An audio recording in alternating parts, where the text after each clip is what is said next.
Hey there, Blazer fans. Welcome to the seventh episode of The Dragon's Den, a podcast for those that bleed green and gold. Today, my guest is Darion Smith. He was the center for the Blazers in 2010 and 2011 under head coach Neil Callaway. Darion is an awesome guy, and it was a lot of fun joking around and talking about his time at UAB and where he is now. So I won't keep you any longer. Let's head into the episode. All right, Blazer fans. I've got guest number 7 here, a 6'3", 280-pound center from Brookhaven, Mississippi, Darion Smith. Darion, how you doing tonight? What's going on, Will? Excited to be here with you. I love all the social media support from teammates and some of the Blazer family, and so I'm excited to talk with you and answer some questions. All right, that sounds great, man.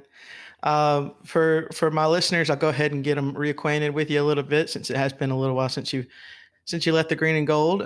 You started for the Blazers in 2010 and 2011.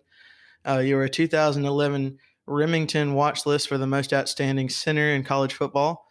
You received all region honors from Copiah Lincoln JUCO. That's a junior college level team for my listeners, and some of you might recognize that team from Last Chance U on Netflix. You were all-state center at Brookhaven High School in Brookhaven, Mississippi. So Darion, you went to Co-Lin out of high school. How did you feel the JUCO level helped you in your growth as a football player? Yeah, I really like this question. So my journey to JUCO was a little bit different. It wasn't because of my grades or anything like that. I actually, I'm from Mississippi, and I actually had an offer from Southern Miss. I can't remember who was the coach before Fedora, but I went down to the camp and I had a good showing. But I went down to the camp and I was probably around 255 at that time, but I ran like a 4.6. I ran a 4.6. People won't believe me, okay, but it must be known that I ran a 4.6. I had a 37-inch vertical at that camp, and I didn't lose any one-on-one. And my brother was there to witness. So, and they offered me right on the spot, and I thought that's kind of where I was headed. I was just a little bit. My film was always good, but I was always undersized. The coach, I can't think of his name for some reason. He ended up getting fired, and they pulled my scholarship. And I had a lot of SWAC offers and stuff and there's nothing wrong with going SWAC at all. Just at that time, I just wanted to give myself more opportunities. I felt like I was the best center in the nation, and I just wanted an opportunity to prove that. So I decided to go to Co-Lin, which was only about 15 minutes up the road from me. So if you talk to any JUCO player, and I know you'll probably talk to, maybe Jamie Bender. So JUCO is, it will make you into a grown man really quick. It is easy to make bad decisions in JUCO. I played with some good players in JUCO. So it's either going to mature you or it's going to expose some unwise decision making that you have, right? So JUCO really pushed the leader in me. It came out of me more. I was able to step up and find out some things about myself that I don't think I would have found out if it wasn't for JUCO. Because JUCO it's in the middle of nowhere. There's nothing but trouble to get into half the time. It's some shady characters sometimes. Like it's crazy, right? But hey, here I am, and it was good. Coach Glenn Davis, and all those guys, man, all those friends I made in JUCO, man, it was an experience. Okay. You talked about it a little bit, but I found that you chose UAB over Louisiana Monroe. That was one of the main schools that I kept seeing on your like your 247 pages and your rivals pages and stuff. But were there any other schools that were interested in you like after the JUCO level? Well, UAB was the first school to come calling. They came calling, and I'm like an extremely loyal guy. So they were the first school to really come calling, and I was just really, it was Coach Friend at the time, the offensive line coach. Coach Friend actually went on to Georgia after UAB. He called, and Coach Kim Hilton, which is Coach Tyson Hilton, who coaches at Western Kentucky, that's just his son. They were both on the staff at UAB. Kim Hilton was the offensive coordinator, and Coach Calloway. They were like recruiting me hard, and they loved my film. And I had SEC interests, but it was always my size. My size, my size. We don't know if you can, put on the weight and, keep it. UL Monroe, and it was like a lot of like D2 schools, and, it was just a lot of interest, but schools were just afraid to pull the trigger. And, I played with some good players while I was at JUCO. You had Nick Fairley that played at Auburn that was pretty dominant in that title run. And you had Daquan Menzie, he played at Alabama. Ken Adams played at LSU. It was a lot more players. A couple players went to Mississippi State and a couple players that signed. So we had a good team. So I was able to get coaches to look at my film because of the guys that we had on the team that were getting all the shine. And I want players to know, man, you can keep pushing because of those guys. Sometimes they can bring the spotlight onto you. And I took advantage of that. But at the same time, I just couldn't reel in the quote unquote big time offers because of they didn't know if I could hold the size on. Okay. And you mentioned, you are a loyal person and you were stuck on UAB from the beginning, but was having, Southern Miss or UL Monroe closer to home, was that a factor for you in your choosing, like you're considering UL Monroe or Southern Miss, or was UAB pretty much all the way? I never really considered UL Monroe, to be honest. I just don't feel like they even recruited me hard enough. I never really took a visit. Growing up, I'm not too far away from Hattiesburg. So Southern Miss was a place. I've been back and forth to Southern Miss. So growing up, Southern Miss was actually like one of the top spots I wanted to go.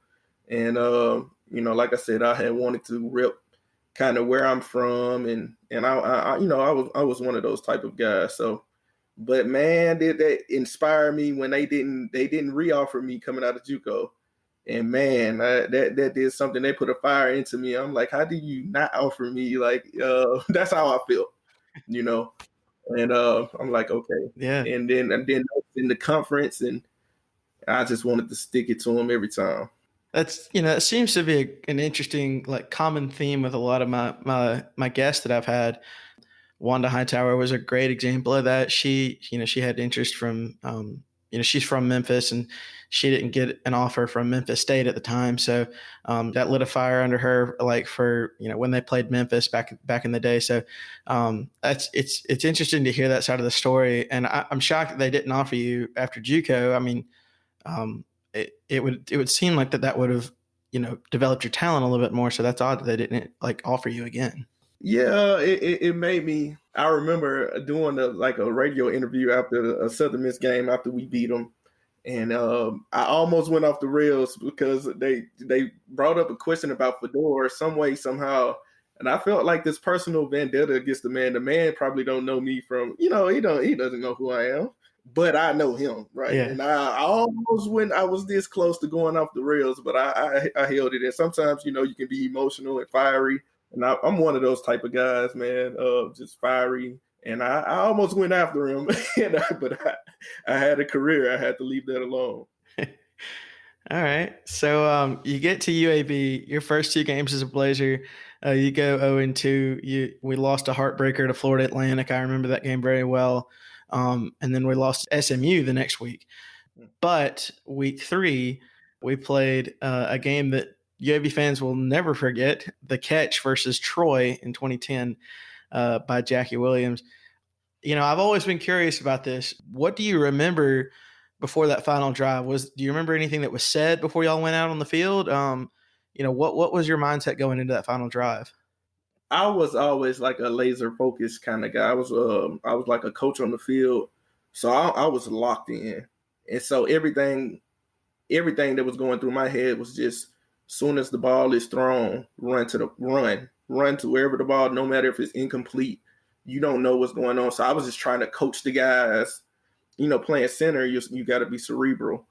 And so I'm just trying to coach the guys. So I'm just trying to stay locked in to give myself the best chance. So I wasn't really tuned in into, into all of the. You didn't have to give me a speech, you know. So I kind of was already just blocking that out and just trying to play chess, basically, just trying to be ahead to the next play and preserve as much time as we can, and stay tuned in and just get to the ball as quick as I can.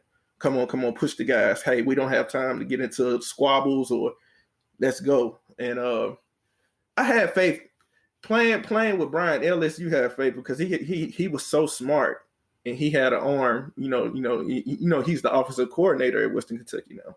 Yeah. So that was my quarterback, and I had total 100% faith in him. And I knew the receivers we had some bad receivers, So I knew that the talent that we had on that team, we shouldn't have been 0-2. We should not have been at all. We was pretty stacked that year. But sometimes that stuff just happens. But I was pretty confident that we could win the game, and that's exactly what we did. So I just stayed locked in. I really can't even remember anything else. What was being said to people? I was just pushing the guys. Let's get on the ball, run, hurry up, we can win, and we ended up winning. All right. Fast forward a few more games, you head to Hattiesburg, Mississippi, another town that we mentioned is not far from your hometown, and you pulled out the 50-49 double overtime win on a 2-point conversion. Yeah, what do you remember from that game? Man, that was one of the most funnest games I ever played. I had this personal vendetta against Southern Miss, and it's funny because of a lot of guys that played on that team, they knew me. Like if you take Jamie Collins, he ended up playing in the NFL, for the Patriots and Browns. I played him in high school. There's so many guys I played in high school. So my nickname is Pee Wee. If you ask anybody, they know me as Pee Wee. And as soon as I get on the field, it's about 8 of the guys like, yeah, I know who you are, Pee Wee. Yeah, Pee Wee, what's up? Blah, blah, blah. And they are talking mad noise. So before the ball is even snapped, it's like expletives going back and forth. Like it was my old line. We were notorious for like getting into squabbles. It just it was very competitive. So it was super intense. Back and forth. I remember scoring on I believe it was a 4th down, that first drive, and I remember us throwing it. I don't know if it was to Mike Jones or French Trail Forest, but we ended up scoring on the fade that first drive on 4th down. I remember just getting into it, taking off my helmet, running off the field, just and my coach was just trying to put the blinders on, and I was like, I don't care about the blinders, and he was like, all right, just control the fire. I respect it. Like and from that on, we just let loose, and that was one of the most funnest games I played. And it's funny, a lot of people don't know that a day before that we had a receiver, Mario Wright. He actually had a brain aneurysm, and it the day before that game he fell out in the middle of the meal, and it was a traumatic thing, man. We almost lost him. He had to be I believe he got airlifted to the hospital, and I'm so glad it was God's favor that he didn't play that game, because had he probably been hit, he probably would have, something probably bad would have happened. And it's just funny because we used that as motivation because we wanted to win for him that game. And it was just intense. We had a lot of motivation. We hated Southern Miss. We still do. And I'm still proud of that win. That's awesome, man. I didn't know that about your teammate. That's crazy, and you're right. It's one of those things that's just like a what if situation, and he is, that is a lucky situation that he wasn't at the game. But that's incredible. So you guys finished the 2010 season with a 4-8 record, and you finished your senior season in 2011 with a record of 3-9. Although the results might not have been as good as you hoped for, you can always say something I'm sure a lot of Blazer fans are happy about, that you went undefeated against Southern Miss and Memphis in your time at UAB. What was it like playing for the Battle of the Bones against Memphis? Man, that was a super fun, intense game. It's a rivalry that I hope one of these days come back, with both teams are, at the level that they are now, it'll be a real good rivalry to have once again. Battle of the Bones, man. It was some talent in that game. I remember they had Dontari Poe when I played. He went on to be first round draft pick, big boy, super big. It was just really intense. And it's funny because I ended up playing with the guy when I was in Canada for a couple of months, and I remember playing with the safety. His name was Marcus Ball. He played, and we ended up being good friends while we was in Canada. But I remember, I believe he caught an interception or something against us, and I remember him running it back. He had long dreads. It's just you remember a lot of little things, a lot of little details in the game. And I remember when John Perry and JP, he was starting for us my senior year, and I remember we got down behind maybe almost 21 points or something like that, and we had this furious comeback in the second half, and you could just feel the momentum. Like it was nothing that could stop. I don't know what it is about momentum, and you could feel the crowd, the panic, and they like, oh no, and it was just so fun taking the life from them. Like as a competitor, that's one of the things you relish, right? If you're a real competitor, you love just taking that spirit away out of the stadium and just talking to them and letting them know, hey, this game is ours, and y'all know it, and there's nothing you can do to stop us. And it was a real fun rivalry. I really respect Memphis, and I hope that rivalry comes back sometime soon. Yeah, me too. I miss playing that game every year. So, like I said, the end results, from your season might not have been, as great as you wanted it to be, but you did play alongside some very underrated players in UAB history. Guys like Jeffrey Anderson, Jamie Bender, Sam Accurcio, Marvin Burdett, Franchell Forrest, Pat Shedd, and, of course, some of the, guys who've gone on and played long NFL careers, Matt McCants and Chris Hubbard. So, what was it like to play with these guys? The best thing, I know a lot of people, they keep up with the on the field stuff, but the best thing about those teams, and I wouldn't trade for the world, is we were so tight. And as you can see, like you posted the teaser about me coming on to the podcast. Well, so many of those guys like, hey, my brother, we till this day we are tight. Like our kids play together and everything. So if it's anything that I love about those guys, and I'm glad that I joined this team, it's just the camaraderie. It's strong. It's a brotherhood. And I really believe that. But as far as like on field, man, we had so much talent. It kills me. I don't know how we didn't go further, but like Frantrell Forrest is probably, he ended up tearing his ACL on a freak just play, and he was just making a simple cut, but he had to be one of the best receivers, if not the best receiver in the conference, and he was on his way to the in NFL. Same for Pat Shedd. I mean, Jamie Bender was a freak at safety. I mean, we all know Big Matt, and we all know Chris Hubbard, who's still playing in the NFL.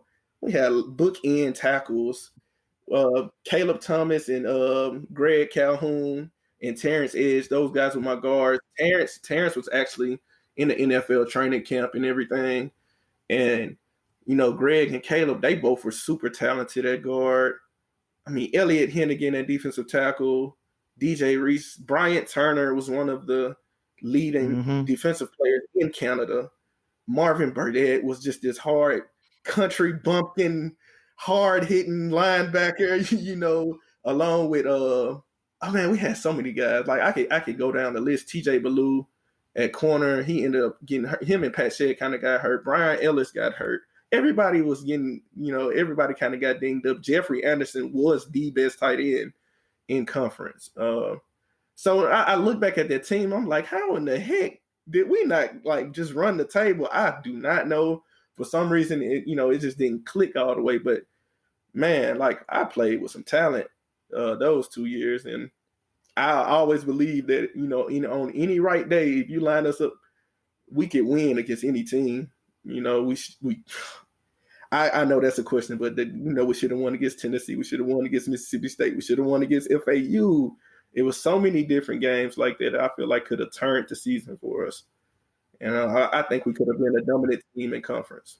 Yeah, man, it was yeah, that but you had some dudes on that team, man. Yeah, I really enjoyed, the talent, and it was, I mean, it was fun watching those guys fly around. And we mentioned Matt McCants, but I was talking to him, and I was gonna talk to him first. I reached out to him first, and he said I'm happy to do it, but he said, but I think you need to talk to Darion Smith first. He said, because he is the heart and soul of that offensive line. But why do you think he felt that way? Man, me and Matt, Matt is still to this day one of my best friends. I just lost my dad about 2 weeks ago, right? And one of the first people over here, Matt McCants, and he was over here. He was hanging with me. He's been texting me. He sent money for flowers. But this is not just because of that occasion. Matt is a real guy. Like I still remember meeting him when I first met Matt. I got into the locker room. Matt looked like a 35-year-old stockbroker to me. Like he was sitting down, like reading the newspaper with his legs crossed, drinking coffee or something. I'm like, who is this dude? Does he play for us? Like, who is this old man that looked like he has like 6 kids or something? Or whatever. But from since that day, we got really close. We got really cool. And I know his kid. I know his wife. I know his family. I've been with his family. Like I said, he's been over my house multiple times. We just sit down and talk to each other. We talk on the phone. So honestly, Matt was probably just being Matt and just I feel proud and honored that he felt like that. Because I'm still close to those guys, Chris Hubbard, you know, uh Greg Calhoun, all that whole offensive line. I'm still close to him, and I do feel like as a center, I had to be. You're the one in the middle, and you're controlling things, and you got to be on a certain level with your guys. You got to have them respect you. You got to be the captain, and try your best to lead those guys. So maybe he was just trying to pay homage to me. I don't know. It's Matt, but yeah, that's my brother. I love him to death. That's awesome. What would you say was the toughest environment that you played in while at UAB? That's a good one. Speaking of Matt, I remember playing down at UCF my junior year. And what was it, the defensive end? Bruce. Oh man, Bruce. I can't think of his name. I can't think of his last name right now. I remember him because he was like Matt's arch enemy, and I remember getting the sack on Matt that game.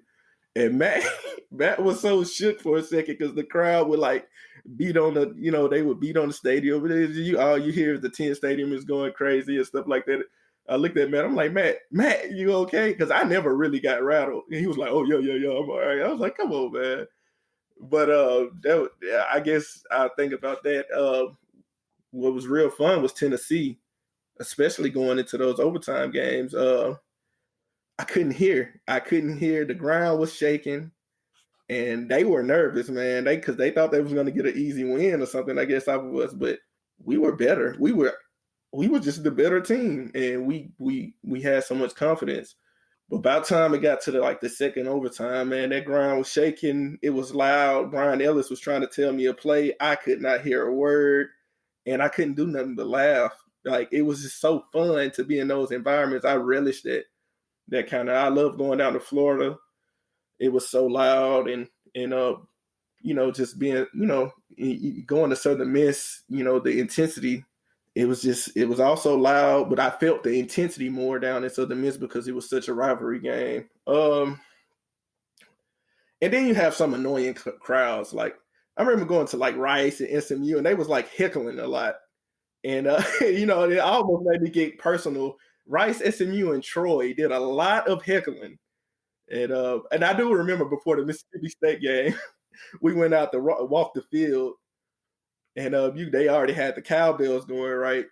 And I remember we went to pray. In the middle of the prayer, they was like, "God ain't gonna save y'all. You don't call on God." Like I was like, "Oh man, we can't pray." But yeah, so no environment really rattled me, but I just have fun stories about each of those places. It was pretty cool. What would you say was the toughest team that you ever faced? The toughest team. Oh, that's a good question. I mean, we've been on the side of some. I remember the toughest team. I guess personally, I never really, I never really matched up with anybody personally that was tough for me. The toughest guy for me was Elliot Hennigan that played on our team, hands down. And I played against Fletcher Cox and a whole bunch of first round defensive tackles. Elliot Hennigan gave me so many problems in practice because he was so smart. He was so tall and lanky, and he knew how to use his tools. Like he knew how to use his arms. He knew how to play chess with you. You know, most of the time defensive players aren't all that smart, especially defensive tackles. But this dude is like a freaking lawyer or something now. He's a genius. And he just knew how to use all of his limbs. And he used to frustrate me so much in practice. As far as opponents, those big guys from SMU, I don't know, they had Marcus Hunt, who's in the NFL now. Those guys would intimidate you. He was like 6'8", 290, all muscle. Like, so coming out, no matter how much of a warrior you are, you're gonna look like, man, who are these big guys SMU have? Fletcher Cox was really quick, and Dontari Poe was really big. But other than that, I mean, personally, I mean, everybody was kind of like, okay, Yeah, you had your positional matchups, and that was the toughest part. right, yeah. Yeah. If you could have played against one team that UAB didn't play in your time there, who would it have been? And it can be any college football team. I kind of thought about something like this. So it would have been cool to go to the West Coast and maybe play USC in a Rose Bowl or something like that. But of course, I mean, I think almost any UAB player would probably tell you Bama at a certain point. It was just, I mean, at that point, I think UAB pride now is getting so much better and it's so much more green and gold, and I love it when I go around the city. But back then, you saw a lot of Bama, and it used to eat me up. I'm a fiery competitor. I hated seeing all of that Bama gear, and I just wanted to play them one time.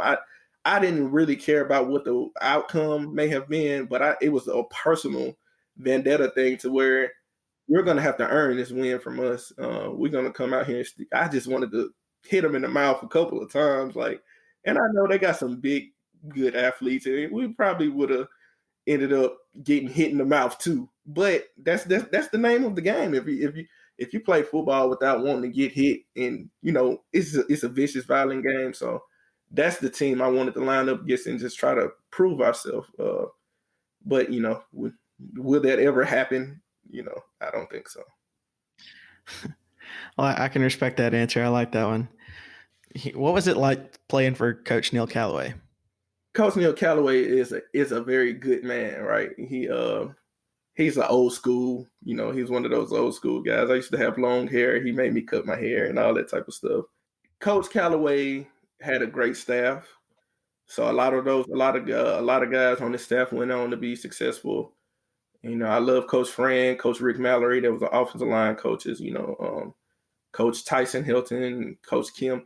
Coach Kim Hilton was the offensive coordinator. Oh, God, I loved him to death, right? He said I was his favorite player next to Marcus Allen that played for Oakland. His Pro Bowl running back. He's like, Pee Wee is my favorite player. You're a real man. I'm like, he used to talk like that. I'm like, well, thank you, Coach. But yeah, Coach Callaway is a great guy, and the only thing I think that kind of worked against him is him being such an old school man. Sometimes he didn't relate to some of the other players. I was able to get on one accord with him, but it was a lot of players from different backgrounds.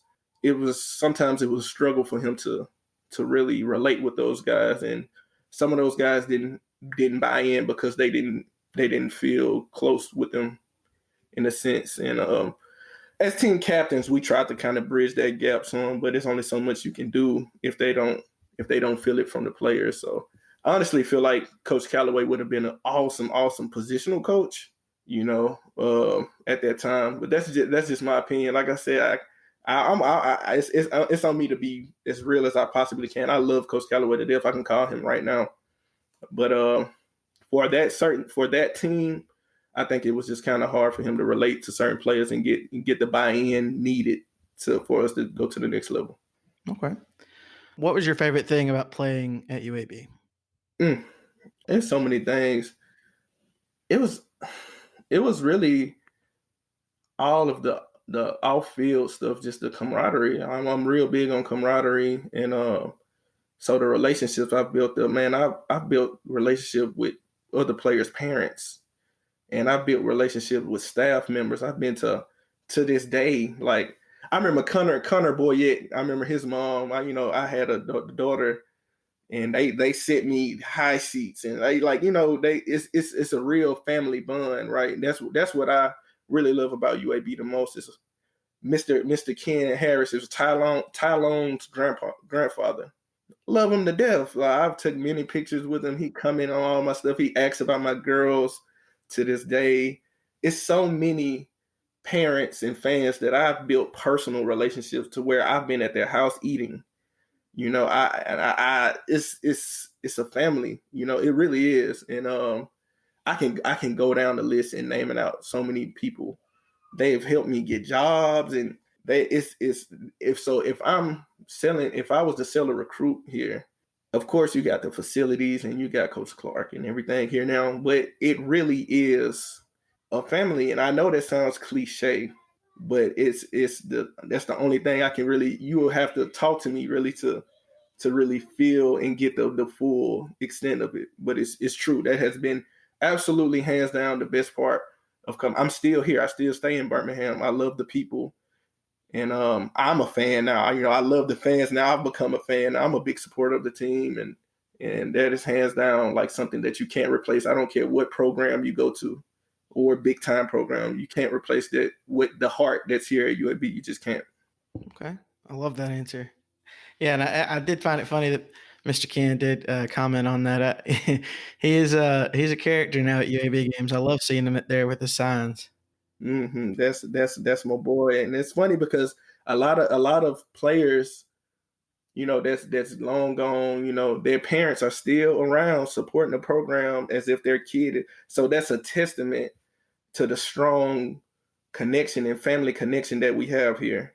And it doesn't matter a race or political affiliation. All of that is thrown out the window, and we just all come together as a family. And I really believe that's going to be key in moving this program forward to the next step. That's awesome. So, what do you wish you had known when you started at UAB? Oh, a couple things. I never got redshirted. I really believe with me and my weight issue, it's always been a detriment being undersized. I really believe, just having a year in the weight room, would have really helped me potentially playing in the NFL. Maybe I wish I would have known.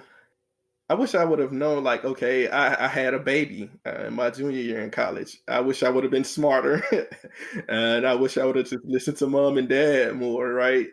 But sometimes you're in college, and at least I wasn't a wild guy. I was just a lover. I was a lover boy, right? And it was just one of those things, and it's just I could have been way smarter about that. And honestly, the biggest thing is probably I wish I would have finished every rep. I wish I would have gave it all on everything, because sometimes some of those workouts you just look for a shortcut out. And as being a leader and stuff like that, I honestly can say that I could have been a better leader. I could have pushed myself harder, and because you don't get those reps back, and you end up regretting it when you fall this short to making it a team and at the next level, and you realize that you didn't do anything but hurt yourself. So if I could go back, I would push myself way harder, especially in the weight room and conditioning. And I'll finish those reps and I'll go beyond. So that's my Okay. advice to the next generation: is just to finish each rep and do it with purpose. Okay.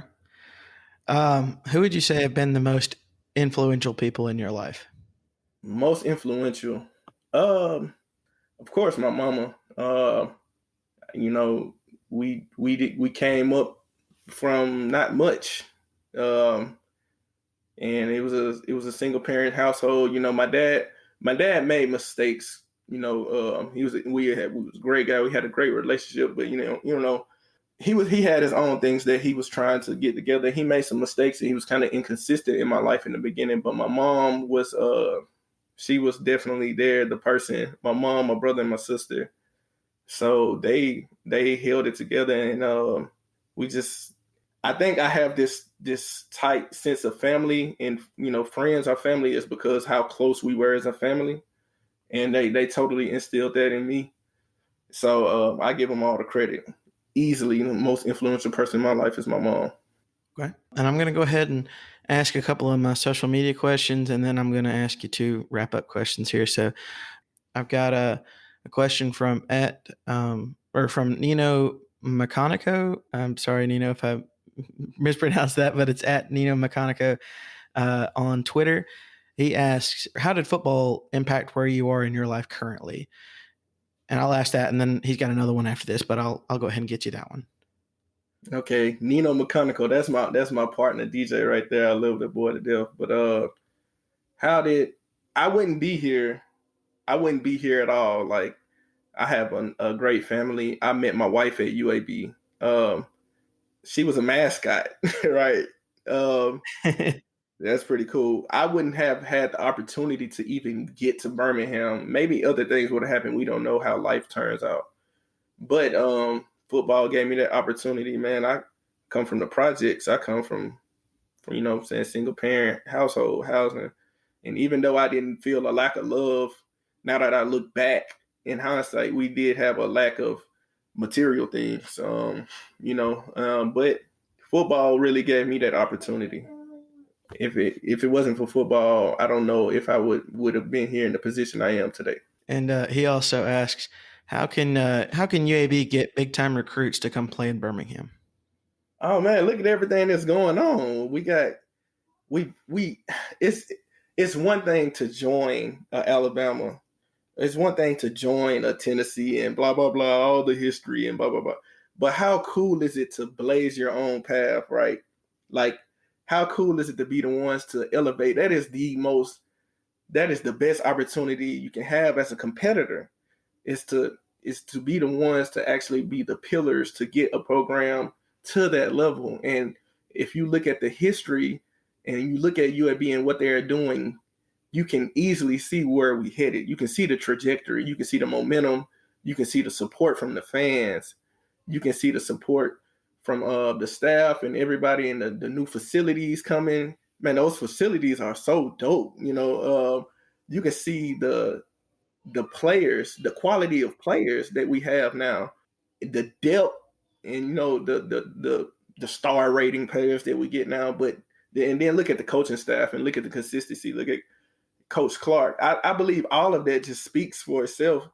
And then, like I said in the beginning, if you throw on that opportunity to build something special, and you see it already is happening, I don't see as a competitor, man. If I'm a 5-star, 4-star guy, man, I want that challenge. I want that opportunity to like be a integral part in taking a program. I don't see how kids pass up on that opportunity. I couldn't do it.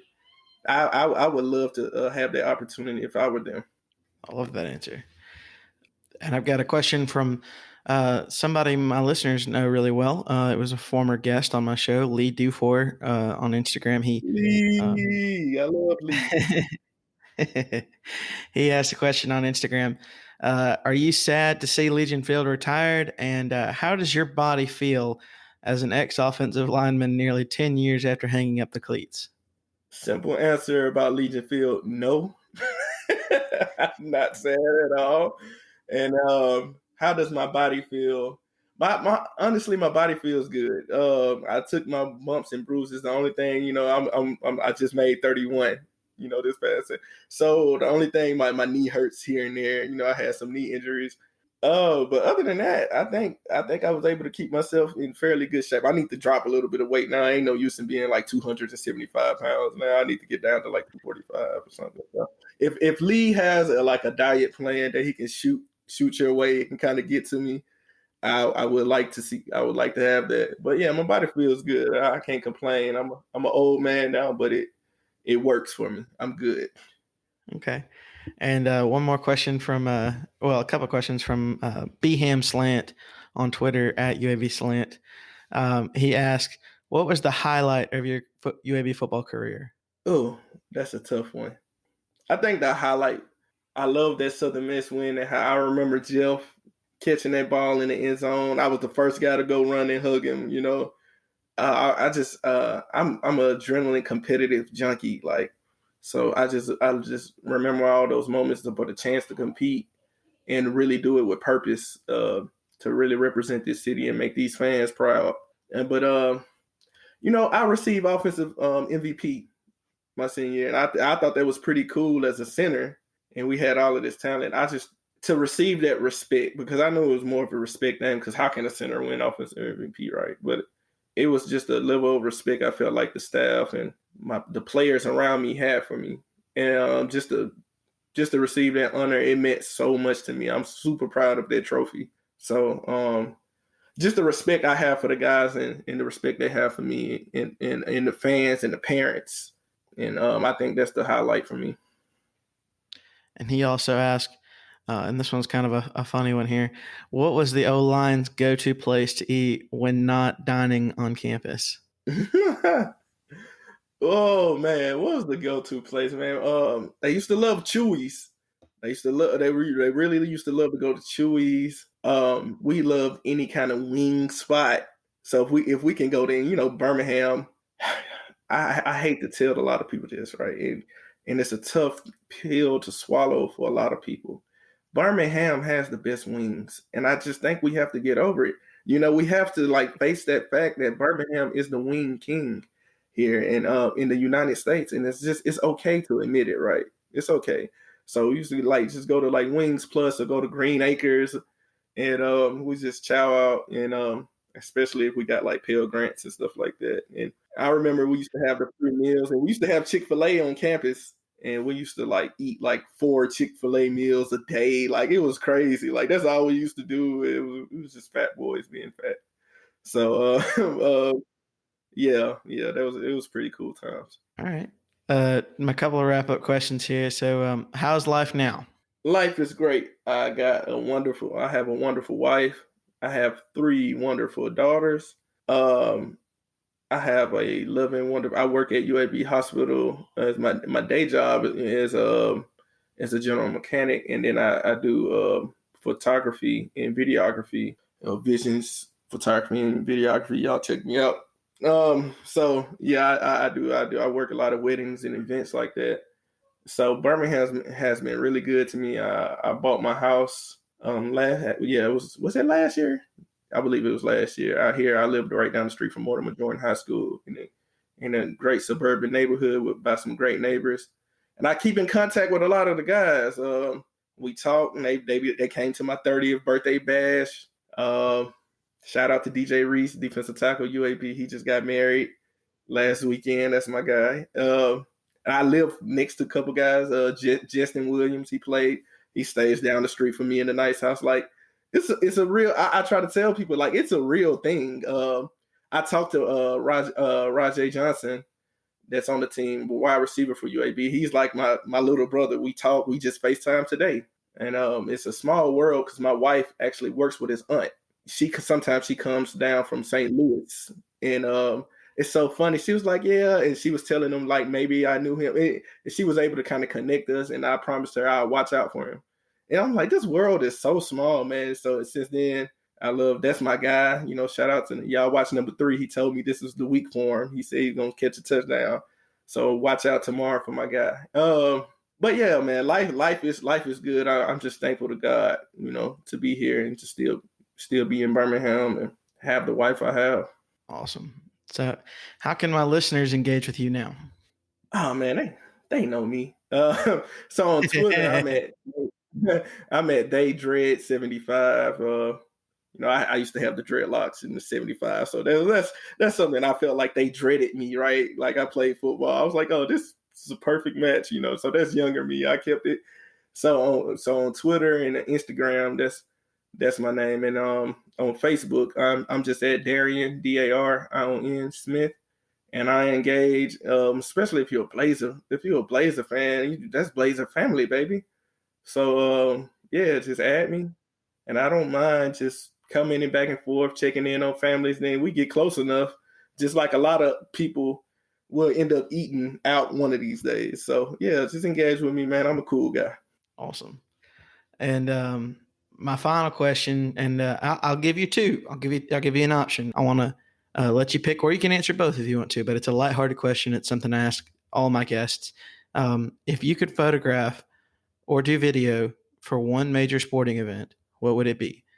Mhm. Or if you could go on vacation right now, all expenses paid, where would it be?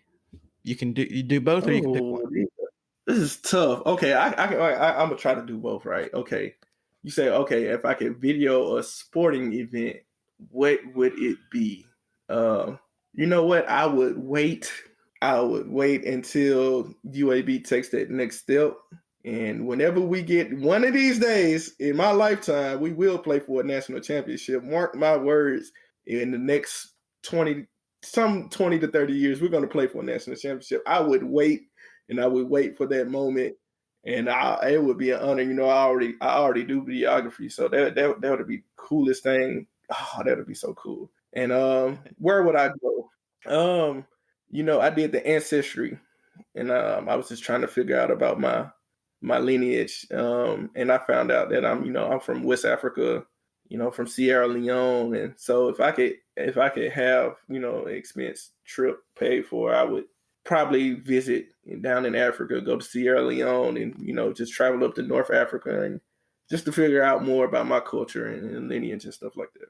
That's awesome, man. That's great. Yeah. So, Darian, thank you very much for your time tonight. It was a pleasure, man. I loved hearing some of the stories about some of the old guys on the team, and it's great getting to hear how you've grown over the time from high school to where you are now. It's great, man. Thank you so much. No problem, man. I got 1,000 stories I can tell about the other guys, about Caleb, Matt, Chris, Chief, all of these guys. Brian Turner. Brian Turner was the defensive end. He was the one that sold me the realtor. He sold me my house. There's so many little intricate things that I could talk about. Right? It's all connected. So, but yeah, shout out to all those guys. And this was really I really wanted to, and my JUCO guys, because they were sharing the posts and they were ready to hear about. And so I got so many JUCO stories. They're way better than the UAB stories. It was like surviving prison, right? But yeah, thanks, Will. Shout out to all my Colin, Kapai, Lincoln guys. I love y'all to death as well, man. So thanks for the platform, and so I could probably shine a little bit of light on those guys as well. Thank you, man. All right. I want to thank Darian for joining me for this episode. I had a lot of fun talking with him about his growth as a player and some of those guys he played with while at UAB. I also loved hearing about the impact UAB had on him and how he stuck around in Birmingham, and he has close relationships with some of his former teammates and guys around the program now. I hope you enjoyed the episode. I'm lining up my next guests, and one could potentially be a former coach, but you'll have to wait and see. Check out my social media pages at Dragons Den EFEL on Facebook, Twitter, and Instagram. I'm doing my next Friday giveaway next week with some great prize packs again. So be on the lookout for that next Friday. That's going to be October the 30th. And that'll do it for episode 7 of the Dragons Den. Good night and go Blazers.